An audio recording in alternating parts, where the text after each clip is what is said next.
The morning she found out Maren had a spreadsheet open on her second monitor and a coffee going cold on her desk, and she was thinking about quarterly depreciation schedules. Not about Colton. Not about the fact that he'd been texting someone with a locked screen for 3 weeks. Not about the way her best friend Bex had stopped returning calls. Depreciation schedules. That's what 11 years of working double shifts to put yourself through an accounting degree does to you. You stop trusting feelings and start trusting numbers.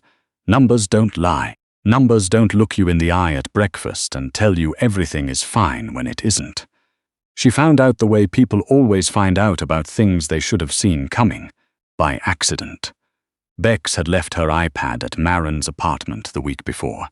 Maren had been meaning to drop it off. She'd even texted twice, but Bex hadn't responded, which she'd chalked up to Bex being Bex, scatterbrained and overcommitted, always running 15 minutes late to everything including her own life. So Maren finally drove it over on a Thursday morning before work, used the spare key Bex had given her 2 years ago for emergencies, and walked in on something she could not make her brain process for a full 4 seconds.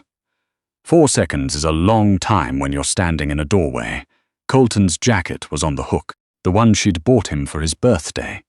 His shoes, size 12, the left one always slightly more worn at the heel, were by the door, and from the back hallway came the sound of 2 voices, one of them a laugh she had heard 1,000 times, the kind of laugh that meant comfortable, familiar, home. She left the iPad on the counter. She did not slam the door. She drove to work and opened her depreciation spreadsheet and drank the cold coffee, and did not cry until she was in the parking garage at lunch, sitting in her car with the engine off, and even then it was only for about 4 minutes because she had a 1:30 with the Hendricks account. And she was not the kind of person who let things bleed into her calendar. She told herself she was fine. She was not fine. 3 days later, Colton called to talk. He used that word the way people use it when they mean something else entirely, when they mean confess, or bargain, or ask for a forgiveness they haven't earned. He came to the apartment. He sat on the couch that she'd picked out and paid for because he'd been between jobs at the time, and he talked for 20 minutes about how it had just happened and how he hadn't meant for it to go this far, and how Bex felt terrible about the whole thing.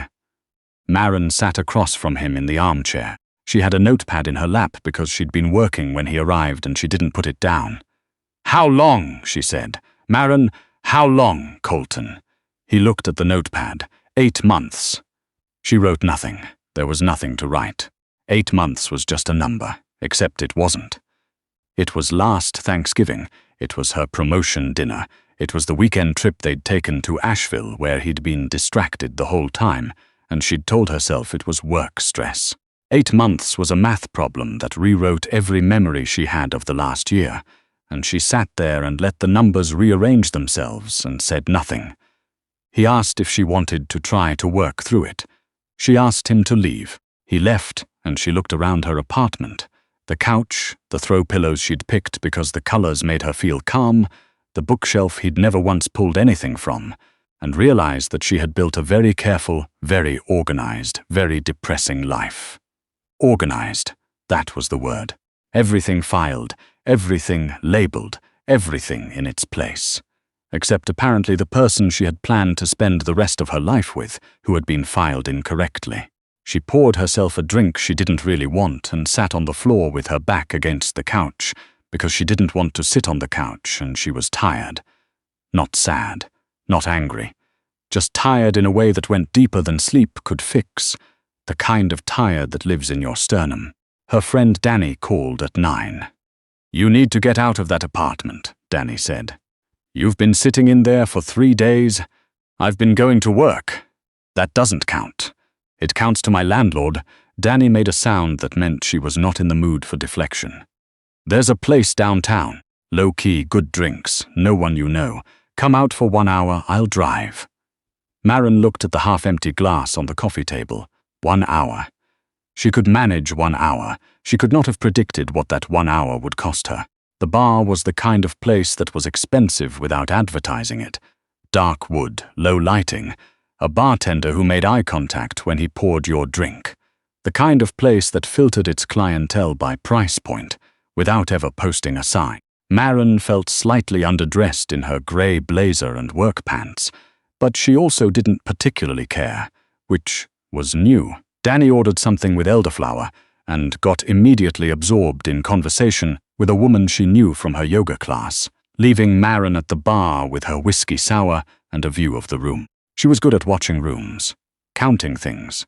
She counted the number of high tops versus low tables, 7-4, the ratio of couples to groups, roughly 2-1, the exits, 3, including the one behind the bar that someone kept propping open to the alley. She was doing this, the counting, the cataloguing, because it was easier than thinking, and she was good at easy things that looked like work. She didn't notice the men until the room changed. It wasn't loud. That was the thing she remembered later. There was no scene, no raised voice, no obvious shift in energy, just a subtle reorientation, like a building settling. The bartender's posture changed first. Then a couple near the window paid their check without finishing their drinks. Then the group at the large table in the corner, which had been loud and celebratory 5 minutes ago, went quiet in a way that wasn't natural. Maren turned. 4 men had come in from the side entrance, not the front, the side, the one near the propped alley door. They weren't dressed to blend in. Dark coats, the kind of deliberate unremarkableness that was its own kind of statement. 3 of them fanned out without a word. The 4th walked to the bar and sat 2 seats away from her. She registered him the way you register weather. Something shifting, something incoming. He was older than she'd expected, though she couldn't have said what she'd expected. Mid-40s, maybe. Dark hair going grey at the temples. A jaw that looked like it had been set too many times.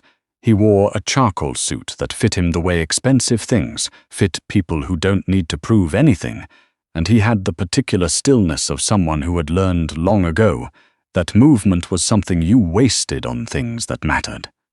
He looked at her, not the way men look at women in bars. Different from that, more like an accountant reviewing a ledger, taking inventory. "You're not watching the room," he said. She turned back to her drink. "I was watching the room fine before you walked in and rearranged it." Silence. "Then you counted the exits." She didn't answer. "Before you turned," he said. "You were counting. You got to 3 before you stopped." She looked at him now. He hadn't moved. His drink hadn't arrived. He wasn't looking at her. He was looking at the mirror behind the bar, the one that gave a view of the whole room, and she understood suddenly that this was not a man who sat with his back to doors. "There are 4, she said. "You came in through the 4th. A pause. The bartender materialized with something amber and left without a word. "So you did count," he said. "I always count." She picked up her glass. "Occupational hazard." "What's the occupation?" "Accounting." He said nothing. Took a drink. "You?" she said, because something about him made her feel reckless in a way the whiskey hadn't managed. "What's yours?" "Asset management," he said. "Uh-huh." She looked at the mirror, at the 3 men positioned around the room like furniture that breathed. "Those your assets?" The edge of his mouth did something that wasn't quite a smile. "More like overhead costs." She laughed. She hadn't expected to laugh, and she could tell from the fractional shift in his expression that he hadn't expected it either. "I'm Maren," she said. He looked at her for a moment before he answered, and she had the feeling of being assessed, not for attractiveness or availability, but for something more structural. Like he was checking load-bearing walls. "Vain," he said. Just the one word. No first name, no handshake. Nothing to indicate this was the beginning of anything. Just a name dropped on the bar between them like a stone. She would learn later that his first name was Cassian, but that almost no one living called him that. That the 3 men around the room were not bodyguards so much as they were evidence that the kind of people who wanted him dead were real and present, and had been for over a decade. That the bar had gone quiet because half the people in it knew who he was, and the other half could read the ones who did. She did not know any of this at 9:47 on a Thursday night when she ordered a second drink, and they talked for 40 minutes about the structural inefficiencies of legacy industries. And he listened to her the way Colton never had. Not waiting for her to finish so he could speak, but actually tracking what she said, building on it, pushing back when he disagreed without making it personal. She did not know that the man she was talking to ran the most disciplined criminal syndicate the Eastern Seaboard had produced in 30 years. She knew he was dangerous. She could feel it the way you feel a drop in barometric pressure, in your joints, in your chest, in some ancestral part of your nervous system that predates language. She felt it, and she ordered the second drink anyway, which told her something about the state she was in. Danny appeared at her elbow at 10:30, keys in hand, ready to go. Maren looked up, and the conversation ended the way conversations end when the world intrudes, cleanly, a little abruptly, with the mild vertigo of returning to your regular life from somewhere that wasn't it. She said goodnight. He nodded once. She did not expect to see him again. She saw him again 11 days later. This time she was not in a bar. She was in the lobby of Renfield and Cross, the mid-sized financial consultancy where she'd worked for 6 years, standing at the elevator with a file folder and the remains of a lunch she'd half-eaten at her desk, when the doors opened and he walked out. He stopped when he saw her. She stopped because he stopped. "You work here," he said. "You're a client. Prospective." She looked at the folder in her hand, which contained the Aldridge account she'd been restructuring for 2 weeks, and then at him in the same kind of suit and the same quality of stillness, minus the 3 overhead costs from the bar. "Of course you are," she said, and got on the elevator. He got back on with her. 30-second meeting, he said. "You're the only person in that office who knew what the 4th exit was. That's not a qualification for financial consulting. It's not the qualification I'm interested in." The doors closed. "Your firm just lost the Kellerman portfolio restructure." She turned to look at him. "How do you know that?" "Because I know who took it from them." He was watching the floor numbers. "I need someone who can read a ledger the way they read a room. Pattern recognition. Anomalies. Things that shouldn't add up but do because someone made them add up on purpose. You're describing forensic accounting. I'm describing a specific problem that requires someone with a specific kind of mind." He looked at her. "Yours." The doors opened on her floor. She stood there for a moment with the file folder against her chest and the half-eaten lunch and 6 years of building something careful and organized. And she thought about 8 months and a spare key and depreciation schedules. "I have a job," she said. "I know." He held the door. "Think about it." She got off. The doors closed. She thought about it for 4 days, which was 3.5 days longer than she should have, and then she told herself she wasn't going to do it, and went back to her spreadsheets and her quarterly reports and the career she had built by being the most reliable, least surprising person in every room she entered. Then her supervisor called her in to tell her she hadn't gotten the senior partner track, that it had gone to someone with less experience and notably worse numbers, someone whose father played golf with Renfield, that they hoped she understood and that they valued her contributions enormously. She understood. She went back to her desk and sat down and looked at her spreadsheets and thought about value and what it looked like when people decided how much of it you had. She called the number he'd left on the back of a business card she hadn't admitted to herself she'd kept. He sent a car. She'd expected an office, glass and chrome and the aesthetics of legitimacy. What she got was a building in the warehouse district that had been converted with the specific intention of looking like it hadn't been converted, all exposed brick and functional lighting, the kind of aesthetic that says, "We are not trying to impress you in the same breath as we could." A woman named Petra met her in the lobby, early 30s, calm in the way that meant competent, holding a tablet and a visitor badge. "He's on the 3rd floor, Petra said. "He asked me to show you the books first." "What books?" "The ones with the problems." The books had problems. Significant ones. Not sloppy problems. These weren't errors, they were architecture, carefully constructed discrepancies that would look fine to anyone who reviewed each ledger in isolation, but which formed a pattern when you laid them side by side that pointed very clearly towards someone skimming from the operating accounts. Systematically. Over about 18 months. Maren sat at a table on the second floor with 6 folders and a yellow legal pad, and lost track of time in the way she only lost track of time when the numbers were talking to her. It was the best she'd felt in 3 weeks. At some point Vane came and stood in the doorway. "The variance in columns 7 and 12, she said, without looking up. "Someone's been rounding. Never more than $3 at a time, always downward. 1,200 transactions over 18 months. She did the math in her head. "That's not careless. That's patient, yes. This is internal. Someone with access to both ledgers. Yes. Who are you going to do about it when I tell you who?" A pause. "Why does that matter to you?" She put down her pen. "Because if the answer involves something that's going to make me a material witness to a felony, I'd like to know before I spend another 4 hours on this." He came into the room, pulled out the chair across from her, sat. Up close in this light, she could see things she hadn't seen in the bar. A scar along his jaw, pale and old. The way his hands rested on the table with the patience of someone who had learned to wait for things. "I run a business," he said. "A large one. Most of it operates in grey areas that I prefer not to specify. Someone inside that business has been stealing from me, which is," he paused, as if selecting the word, "impractical. I want to know who. What happens after is not your department. You're telling me to not ask questions. I'm telling you the questions I'll answer and the ones I won't." He looked at her. "You can leave. The car will take you home. No obligation." She looked at the ledgers. She picked up the pen. "I need a whiteboard," she said. She worked on it for a week, and in that week she learned several things about Cassian Vane that no amount of Googling would have told her, though she tried.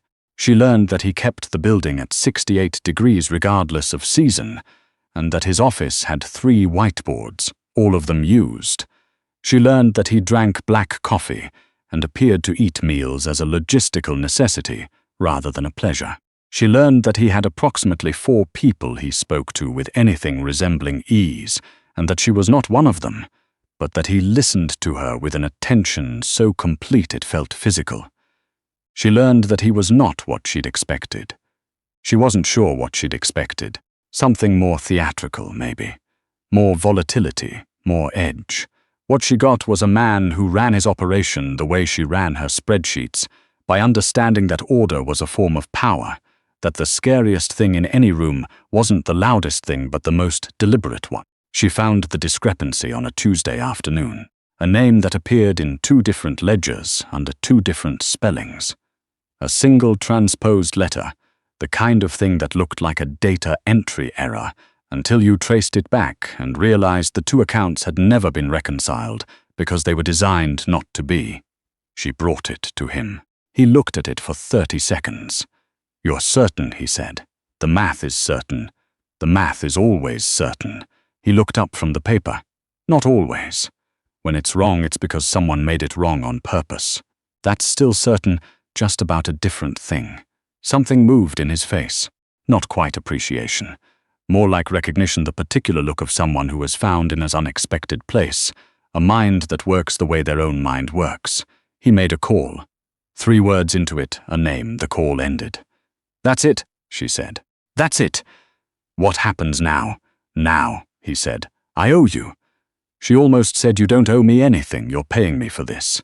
But she looked at him and understood that he didn't mean it in a transactional sense. He meant it in the way that people who keep very careful accounts mean it, as a balance entered in a ledger, a weight on a scale, something noted, something that would be returned. She didn't know what to do with that. She was used to people undervaluing her work, not treating it as a debt. She went home. She sat on the floor with her back against the couch, and she thought about Colton and the 8 months, and the partnership she hadn't gotten. And for the first time in 3 weeks, the tiredness in her sternum felt less like weight and more like something slowly draining out. She told herself she was done. She wasn't done. Vane called on a Friday. "I have a situation," he said. "I'm not your accountant. You found in 4 days what 3 firms missed in 18 months. A pause. "I'd like to retain you. I have a job. You have a job you're planning to leave." She stopped. "How do you know that? Because you're good at what you do and they promoted someone less qualified over you. You'll stay for 2 more months while you look for something else, and then you'll leave. That's what people like you do." She sat down on her couch. "People like me. People who keep score," he said. "Who know when the numbers don't add up and refuse to pretend they do." She looked at the ceiling. "What would it look like?" she said. "This retainer." He told her. It was a number that made her blink, and she was not someone who blinked at numbers.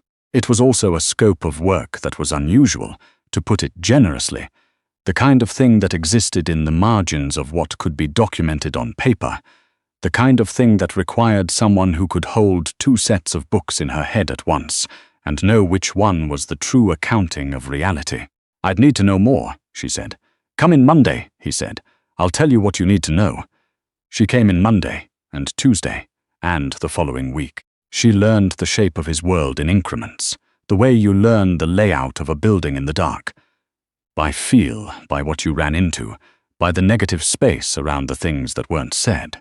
She learned which questions he'd answer and which ones he'd redirect, and she stopped asking the ones he'd redirect because they weren't the ones she actually needed answered to do her job. She learned that his world ran on the same principles as any other business, just with different enforcement mechanisms. She learned that he had rules, more than she'd expected and more consistently applied. She learned that the people around him were loyal in a specific way, the way people are loyal when they've seen someone be fair in situations where unfairness would have been easier. And she learned gradually that he was watching her the way she watched ledgers, looking for the pattern, checking the columns. The thing about being seen clearly is that it's terrifying when you're used to being invisible. Colton had never once looked at her the way Vane looked at her over a table of documents at 11 o'clock on a Wednesday. Not with desire. Or not only with desire, though that was there too, running under everything like a current she was doing her best to step over. With understanding, with the particular attention of someone who finds, in an unexpected place, something worth accounting for. She was sitting in his office on a night in November when the thing she'd been not thinking about became unavoidable. He'd been reviewing the restructuring she'd done on one of the subsidiary accounts, and she'd been waiting for his questions. And in the waiting she'd looked up, and he was looking at her, and neither of them looked away for long enough that it stopped being accidental. "This is a bad idea," she said. "Most worthwhile things are. I work for you. Not technically." He leaned back. "You're retained. There's a distinction. That's a distinction that sounds like something a lawyer came up with to give someone cover." "It is," he said. "Do you want cover?" She thought about what she wanted. It had been a long time since she'd thought about that as a question with a real answer, rather than a practical problem to be managed. "I want," she said carefully, "for this to not be a thing that happens because I'm in a bad place, and you're the most interesting person I've encountered in years. And if it's both—" She looked at him. "It's been 4 months," he said. "You've watched how I operate. You know what I value and how I keep accounts. This is not an impulse." He said it the way he said everything, without decoration, without hedging, the math laid out plain. "I don't make decisions I haven't thought through." "Neither do I," she said. "Usually I know." He looked at her. "That's why I'm waiting." She drove home. She sat on the floor with her back against the couch, a habit she'd apparently developed, and she thought about order and chaos, and the very careful life she had built in the aftermath of someone who hadn't valued it. And she thought about what it meant that the most deliberate man she'd ever met was telling her he'd thought about her. She thought about being visible, about someone who kept accounts the way she kept accounts, and understood that what you owed and what was owed to you were not the same thing as what you were worth. She called Danny at midnight. "Oh no," Danny said. "This is the Mafia guy. He's not." Maren stopped. "He's not exactly not that, Maren. I know. Is this because of Colton?" She thought about it honestly, about whether this was damage looking for a different shape, or whether it was something else. Something that had started to grow in the months since she'd stopped thinking about Colton at all, stopped checking his social media, stopped doing the painful accounting of everything she'd lost. "No," she said. "I don't think so. I think I'm just—" She searched for the word, awake. Danny was quiet for a moment, "Be careful," she said. "He's careful," Maren said. "He's the most careful person I've ever met. That's not the same thing as safe." "I know," Maren said. "I'm not looking for safe. I'm looking for honest." She told him yes, not with those words. She went in on a Monday and said, "I want to renegotiate the retainer terms," which was a very accountant way of saying something that had nothing to do with money. And he looked at her across the desk and understood immediately and said, "Agreed," which was a very vain way of saying he'd been waiting for her to get there. It was not simple. The things worth doing rarely are. There were people who didn't like it, who thought a woman who had come in to review ledgers had no business in the larger architecture of what he ran. There were situations that scared her. Not him, never him, but the world around him, the sharp edges of it. There were nights she drove home with her hands too tight on the wheel and had to sit in the parking garage and breathe for a while before she could go upstairs.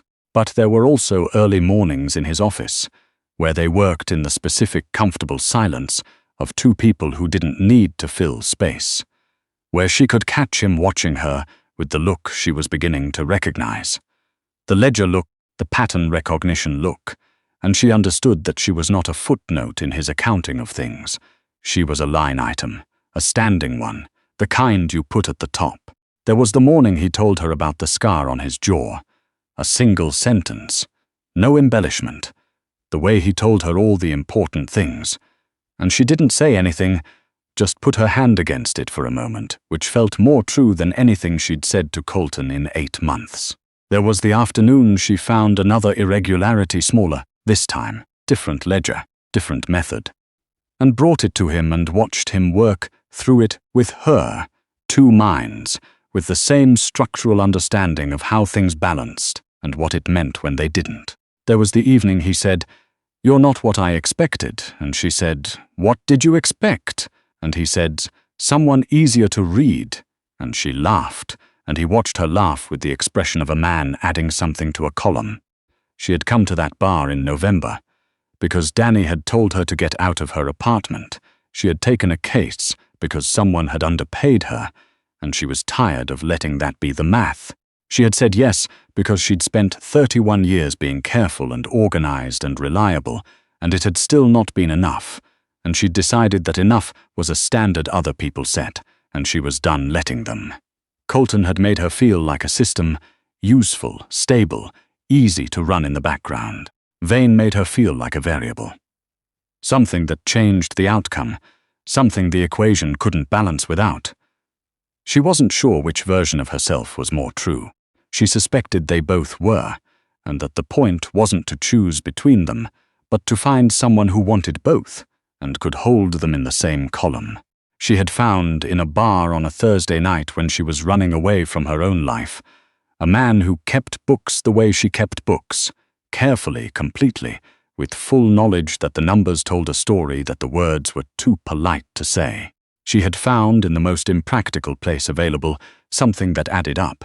She stopped sitting on the floor with her back against the couch. She started sitting on the couch.